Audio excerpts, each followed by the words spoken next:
রাসূলুল্লাহ সাল্লাল্লাহু আলাইহি ওয়াসাল্লাম যখন মক্কা থেকে মদিনায় হিজরত করেন, হিজরতের সময় আল্লাহ রসুল বারবার কাবার দিকে চেয়ে দেখেন, আবার মুখ ফেরান, আবার চেয়ে দেখেন, আবার একবার করে আসমানের দিকে তাকান, আবার কাবার দিকে তাকান। আল্লাহ রব্বুল আলামিন আল্লাহ রসুলের এই চাহনি দেখে আল্লাহ রব্বুল আলামিন আয়াত নাজিল করে দিলেন, বললেন কদ নারা তাকাল্লুবা ওয়াজহিকা ফিস সামা ফালানুওয়াল্লিয়ান্নাকা কিবলাতান তারদাহা। হে রাসূল, আপনি বারবার কাবার দিকে চেয়েছেন আর আসমানের দিকে তাকিয়ে থেকেছেন। আমি আল্লাহ রাব্বুল আলামিন বুঝতে পেরেছি আপনার কাবার প্রতি মহব্বত, কাবার প্রতি ভালোবাসা। তাই আমি ঘোষণা করে দিলাম, আপনি এখন থেকে কাবার দিকে মুখ করে নামাজ আদায় করবেন। জোরে বলে সুবহানাল্লাহ। দোয়া করেনি, হাত তুলেনি, মনে মনে শুধু চিন্তা করেছেন, কাবার দিকে বারবার তাকাচ্ছেন, আসমানের দিকে বারবার তাকাচ্ছেন। আল্লাহ রাব্বুল আলামিন আয়াত নাজিল করে দিয়েছেন, ওখানে 2 রাকাত জোহরের নামাজ পড়েছিলেন বাইতুল মুকাদ্দাসের দিকে তাকিয়ে, বাকি 2 রাকাত নামাজ আদায় করেছিলেন কাবার দিকে তাকিয়ে। জোরে বলি সুবহানাল্লাহ। ও মসজিদ এখনো আছে, মসজিদের নাম হচ্ছে কিবলাতাইন, 2 কিবলা মসজিদ। সম্মানিত উপস্থিতি, সেই নবী দোয়া করছে, রমাদান মাস পাওয়ার পরেও গুনাহ মাফ করতে পারলো না, সে ব্যক্তি ধ্বংস। এখন আমরা চিন্তা করি, রমাদান মাস সামনে আসছে, আমরা যদি গুনাহ মাফ করতে না পারি, আমরা যদি আমাদের জীবনকে পরিশুদ্ধি করে তাকওয়া অর্জন করতে না পারি, তাহলে আপনার আমার জীবন ধ্বংস, জাহান্নাম অবধারিত। তাই আসি আমরা সামনে রমাদান মাসে আপনার আমার জীবনে গুনাহ মাফের জন্য প্রস্তুতি গ্রহণ করি। আল্লাহ রাব্বুল আলামিন সে তৌফিক দান করেন, সকল বলি আল্লাহুম্মা আমিন। আর এই রোজা আল্লাহ রাব্বুল আলামিন বলছেন, কুতিবা আলাল্লাযীনা মিন ক্বাবলিকুম, যে শুধু তোমাদের উপর রোজা ফরজ করা হয়েছে এরকম নয়।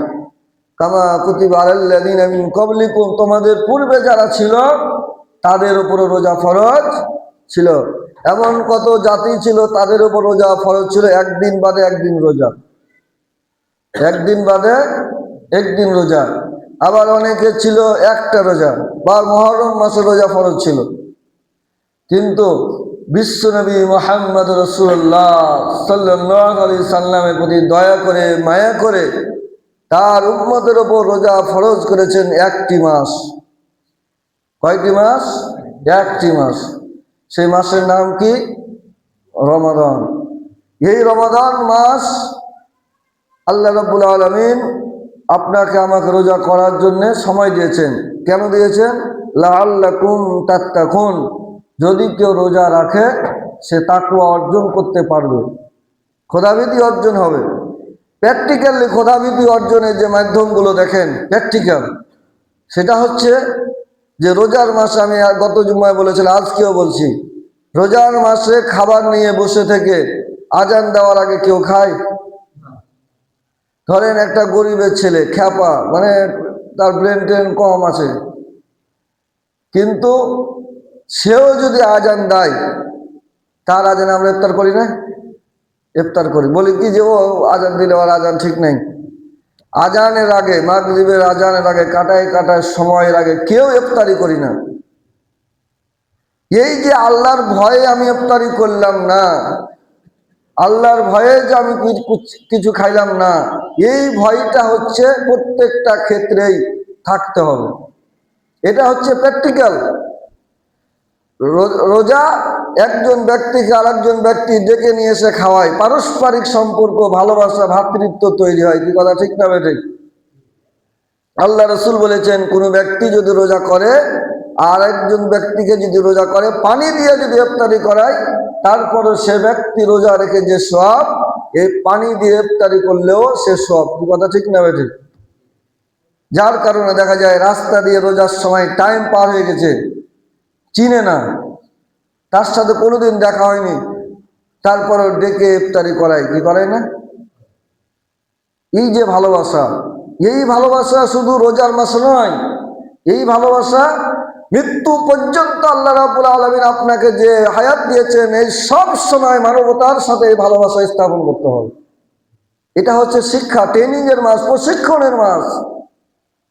এই রোজার মাসে যেমন করে আল্লাহর ভয়ে আপনি আল্লাহর হুকুম ছাড়া কোনো কাজ করেন না, সারাটি জীবন প্রত্যেকটা ক্ষেত্রে প্রতিটা মুহূর্তে আপনাকে ভয় করতে হবে কাকে? আল্লাহকে। এই রোজার মাসে যেমন আমি আল্লাহর বিধান ছাড়া আমি রোজা করি না, অনুরূপ ভাবে আমি যখন চাকরি করব ওই জায়গাতে আল্লাহর বিধান ছাড়া আমি কারো বিধান মানব না। এখানে যেমন আল্লাহর বিধান ছাড়া রোজা খুলি না, অনুরূপ ভাবে সরকারি মাল আল্লাহর ভয়ে চুরি করে খাবো না। এখন দেখা যায় সরকারি মাল আমরা সবাই পাবলিক লুটে পুটে খাই, সুযোগ পাইলে খাই না, মনে করি সরকারি মাল অসুবিধা নাই, সরকারি গাছ আছে রাস্তায়, আম পেরে সবাই খায়, ওই টেন্ডার দেওয়া আছে, বেচা আছে, থাকে সরকারি মাল, অসুবিধা নেই। সরকারি মাল হোক আর যার মাল হোক, আপনাকে বলে তার অনুমতি ছাড়া খাওয়া যাবে যাবে যাবে না। আমি যদি একটা ঘটনায় যাই, ঘটনাটা অনেক লম্বা, ওই দিকে যাব না। অনুমতি ছাড়া কারো জিনিস চুরি করে খাওয়া যাবে না। এটা হচ্ছে রোজার শিক্ষা।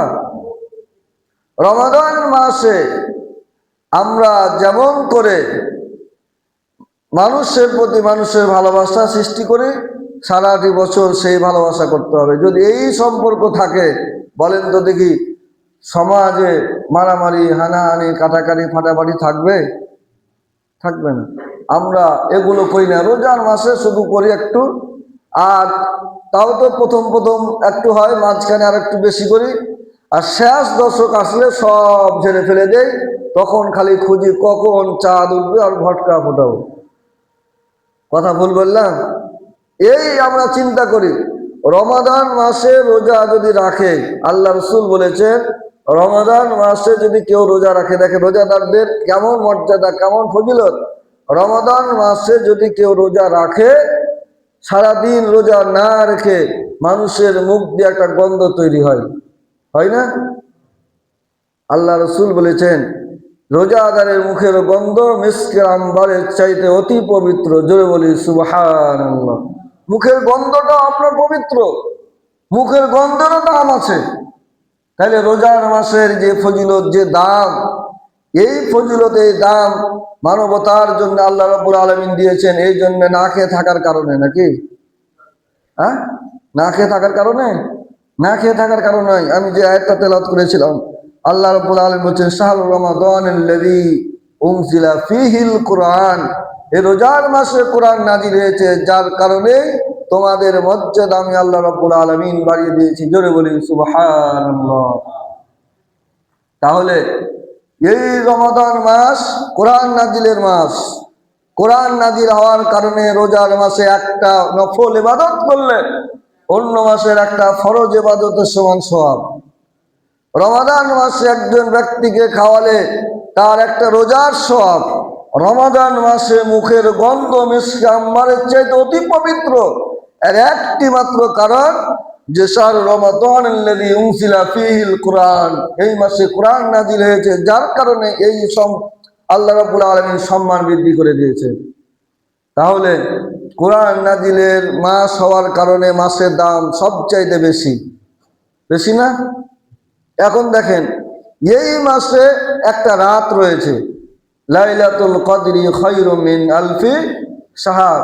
এই মাসে একটা রাত রয়েছে, সেই রাতটা অন্য মাসের হাজার মাসের চাইতো শ্রেষ্ঠ। জোরে বলি সুবহানাল্লাহ।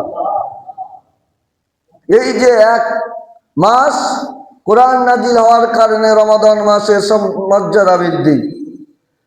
এই রাত্রিতে কোরআন নাযিল হওয়ার কারণে ওই রাত্রির দাম সবচাইতে বেশি, বেশি না? আমার হাতে যে কোরআন শরীফ দেখছেন, এই যে প্লাস্টিক আছে না, নাই আছে না? এই প্লাস্টিকের দাম, এই প্লাস্টিক যদি ছিঁড়ে পড়ে যায়, আমরা চুমা খাই না? খাই না? খাই। কেন খাই? প্লাস্টিকের কোনো দাম আছে? হ্যাঁ, প্লাস্টিকের কোনো দাম নাই। এই কোরআনের সাথে লেগে আছে বিধায় এই প্লাস্টিকের দাম বেশি। কথা ঠিক না ঠিক? আবার এই কোরআন শরীফকে ঢেকে রাখার জন্য আমরা জুস দান করি, এই জুজদান কাপড়ে যদি কোনো রকমের পা লেগে যায় সেই কাপড়টাকে আমরা চুমু খাই, খাই না? এরপরে এটাকে উঁচুতে রাখার জন্য সেটা নাম হচ্ছে রেহাল। রেহালের উপরে রেখে আমরা কোরআন পড়ি, যার কারণে ওই রেহালে পা ঠেকলে আমরা চুমু খাই। কথা ঠিক না বেঠিক? এটার কারণ হচ্ছে রেহালটা কোরআনের সাথে থাকে। কোরআনের সাথে থাকার কারণে রেহালের মর্যাদা বেশি, একটা কাঠের মর্যাদা বেশি হয়ে গেল, একটা কাপড়ের মর্যাদা বেশি হলো, একটা প্লাস্টিকের মর্যাদা বেশি হয়ে গেল। কোরআন যদি আমরা ধারণ করি, পালন করি, লালন করি, আমাদের মর্যাদা কম হবে না বেশি হবে? বেশি হবে না? আমরা কোরআন ধারণ করি না, লালন করি না, যার কারণে পৃথিবীতে সবচাইতে মার খায় কারা? হ্যাঁ, মুসলমানেরা না? সব জায়গায় মার খায় মুসলমানেরা। আর ইসলামিক দেশ, মুসলিম দেশে সবচাইতে মারামারি, হানাহানি, দাঙ্গা ফাসাদ এগুলো সবচাইতে বেশি। কারণ হচ্ছে মুসলমানেরা কোরআনের সাথে সম্পর্ক রাখে না, কোরআনের সাথে তাদের কোনো সম্পর্ক নাই। তারা তাদের সম্পর্ক আছে গান, বেহালা, দোতরা, নাচ গান, হিরোইন, ফেন্সিডিল, গাঁজা, বাবা, এটার সাথে। কথা ঠিক না বেঠিক? বুঝেছেন তো কথা? যে কোরআনের সাথে লেগে থাকার কারণে যদি সেটা সম্পর্ক বৃদ্ধি হয়, তাকে যদি সালাম করতে হয়, চুমা খেতে হয়, তাহলে যে ব্যক্তি কোরআন ধারণ করে, কোরআন লালন করে, কোরআন অনুযায়ী নিজের জীবন পরিচালনা করে, তার সম্মান কত বড়। কিন্তু আমরা কোরআনের কাছে নাই, কোরআনের পাশেও নাই। বলি যে না, কোরআনের সাথে তো আছি, কোরআন তো আমার বাড়ি তাকে আছে। কোরআন আমরা রেখেছি তাকে, কোরআন রেখেছি মসজিদে, কোরআন রেখেছি মাদ্রাসায়, কোরআন রেখেছি খানকায়। কোরআন আমার বাড়ির বরকতের জন্য কাপড় দিয়ে ঢেকে একটা তাকের উপর রেখে দিয়েছি, বালু পরে, ধুলা পরে 1 ইঞ্চি মোটা হয়ে গেছে। তারপরে কোরআন আমরা খুলে দেখি না। এ হচ্ছে আমরা মুসলমান, কোরআনের সাথে নাই।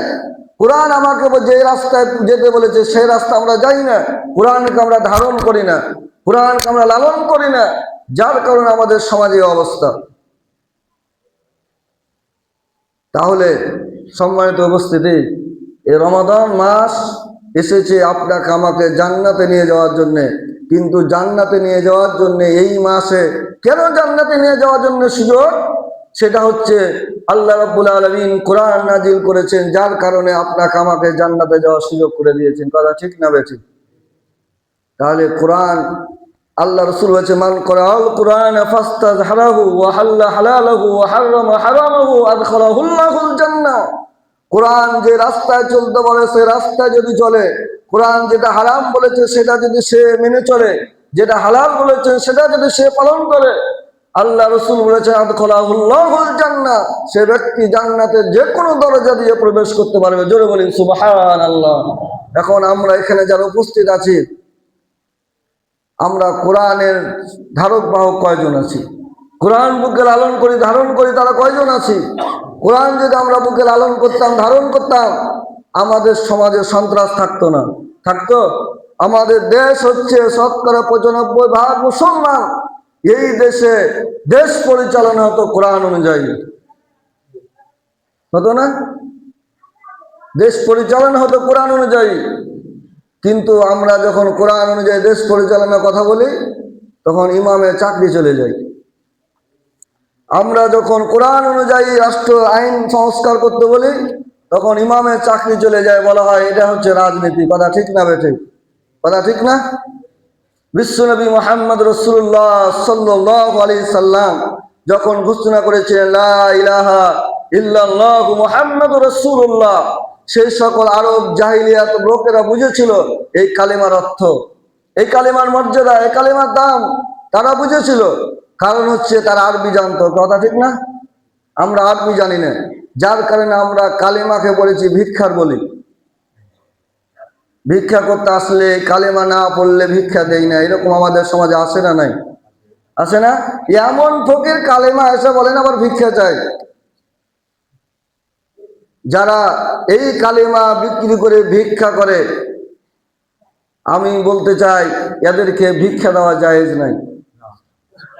কারণ হচ্ছে এই কালেমা হচ্ছে, এই কালেমা দিয়ে মূসা আলাইহিস সালাম যখন ফেরাউনের সামনে কালেমা ঘোষণা করেছিলেন, ফেরাউনের রাজ দরবার ভেঙে খানখান হয়ে গেছিল। বিশ্বনবী মুহাম্মদ রাসূলুল্লাহ সাল্লাল্লাহু আলাইহি সাল্লাম যখন আবু জাহেল উতবা সাইবার সামনে কালেমা পড়েছিল, তখন আবু জাহেল উতবা সাইবার সেই রাজতন্ত্র ভেঙে খানকার হয়ে গেছিল। কিন্তু আজকে কালেমা আছে, এই কালেমা আমরা ভিক্ষার জন্য ব্যবহার করি। আসলে এই কালেমা কোন জায়গায়, এই কালেমার কাজ কি, সেই জায়গায় আমরা কেউ যাই না। আর যখন এই কালেমার ব্যাখ্যা করা হয়, কালেমার কথা বলা হয়, তখন বলা হয় যে এই দেশদ্রোহী সন্ত্রাসী, একে এখান থেকে সরাইতে হবে। কথা ঠিক না ঠিক?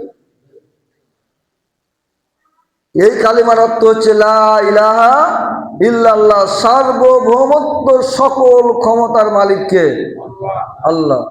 এই সকল ক্ষমতার যে মালিক আল্লাহ রাব্বুল আলামিন, আমরা এটা কি বিশ্বাস করি? করি না।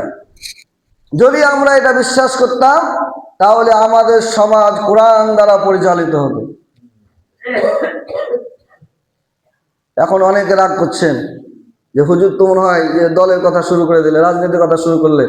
আল্লাহ রাব্বুল আলামিন বলেন ওয়া মা নাকামু মিনহুম ইল্লা ইউমিনু বিল্লাহিল আজিজিল হামিদ, সূরা বুরুজে আমি যে আলোচনা করেছিলাম, সূরা বুরুজের সেই সূরা বুরুজে উখদুদের যে ঘটনায় তাদেরকে যখন মেরে ফেলে, তারা ক্ষমতা যাওয়ার জন্য তারা ঈমান আনে নাই, তারা ক্ষমতার কোনো কিচ্ছু বুঝে নাই, তারা রাজনীতি করে নাই, তারা সরকারের বিরুদ্ধে কোনো আন্দোলন করে নাই। তাদের একটি অপরাধ, ওয়া মা নাকামু মিনহুম ইল্লা ইউমিনু, তারা আল্লাহর প্রতি ঈমান এনেছিল। জোরে বলি সুবহানাল্লাহ।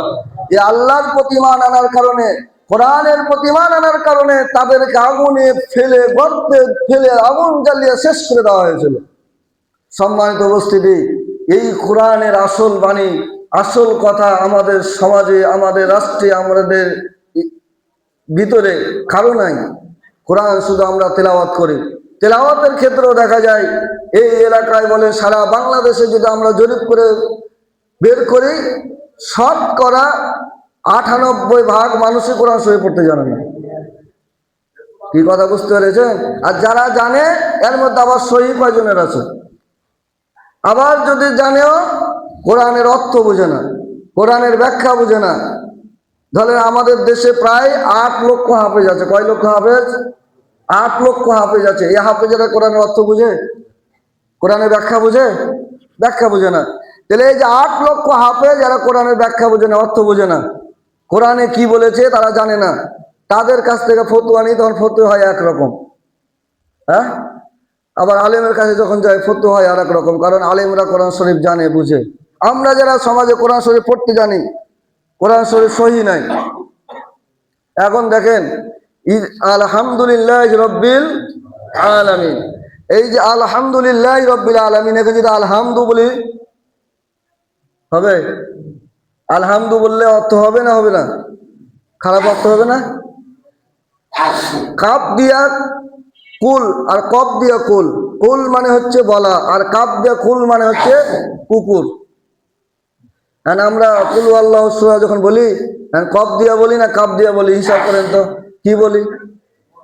হ্যাঁ, তারপরে সূরা কাউসার, ইন্না আতাইনা কাল কাউসার, এখানে আমরা তো কাপ আছে, এখানে বলি কৌসার, বলি না?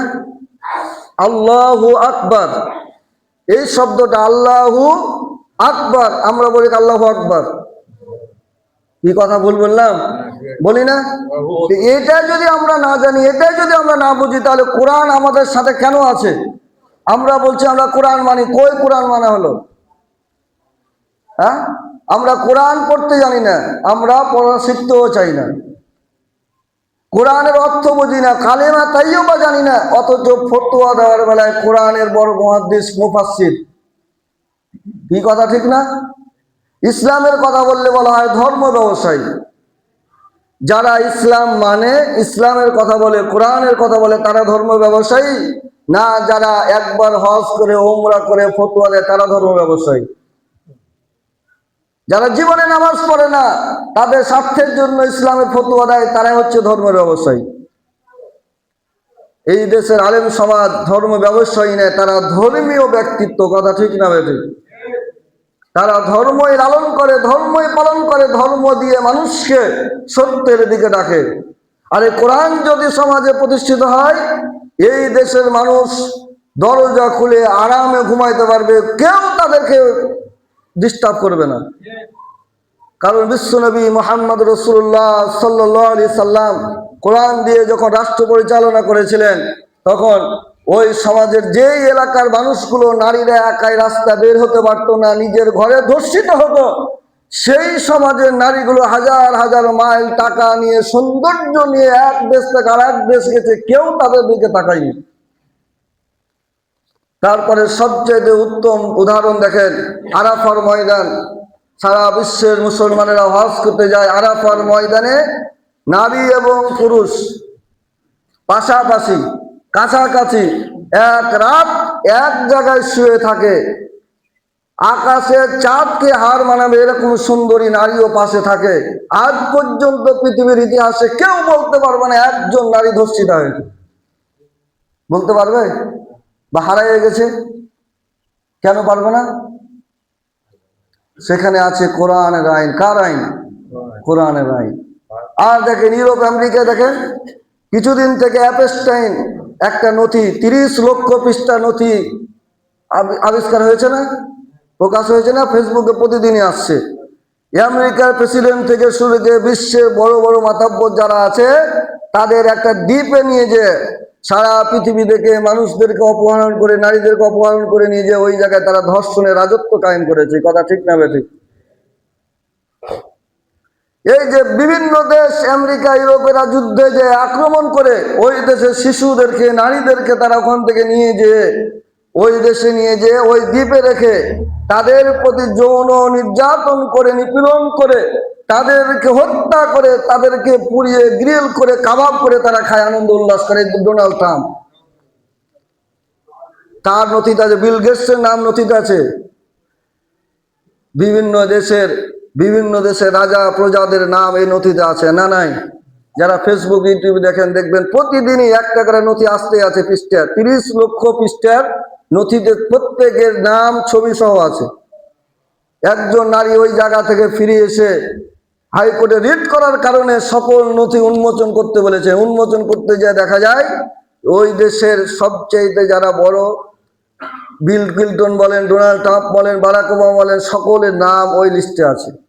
তারা ছোট্ট ছোট্ট শিশু, 1 বছরের শিশুকে তারা ধরে নিয়ে যায় ওই জায়গায় রেখে, ওই শিশুকে তারা যৌন নিপীড়ন করেছে।